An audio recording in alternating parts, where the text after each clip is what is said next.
So, here we go. We pull this back. Pull this up. Lift the clip off that holds the filter in, which looks like that. Pull the incorrect filter that a mechanic put in and put in the correct one.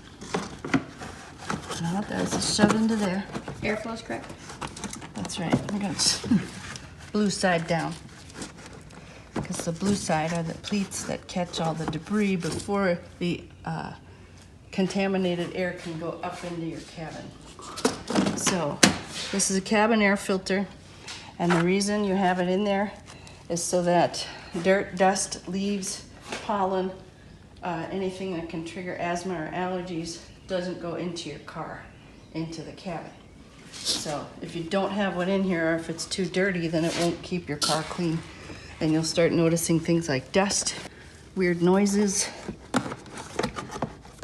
air that doesn't flow right, air that diminishes. There, you snap your clip back on. Now it's all snuggied up, just the way it should be. And then you put that down. And I may not know what these things are called, but after doing some research, at least I know which parts to move. Weather stripping. Weather stripping. That's not what they called it. Actually, I think they just said pull the rubber back. And so then you can feel it more than you can see it. It actually does push in, like kind of like a clip, but it's a long clip. And really nothing to it.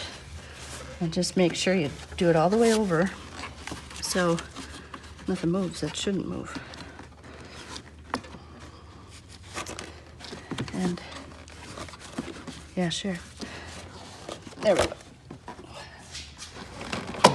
There.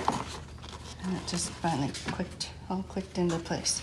So, ladies, you can do this. I'm not saying there are certain jobs on a car that we want to tackle, but this one you'd spend probably a half an hour mechanic's time. Ridiculous. You can do this. So read your owner's manual, or hop online with the make and model and year of your car and just type in, how do I replace my cabin air filter? And look at least 3 videos so you can confirm that they're all doing the same thing. And then welcome to a little more independence and confidence, because you can do it. Don't slam it. Towanda!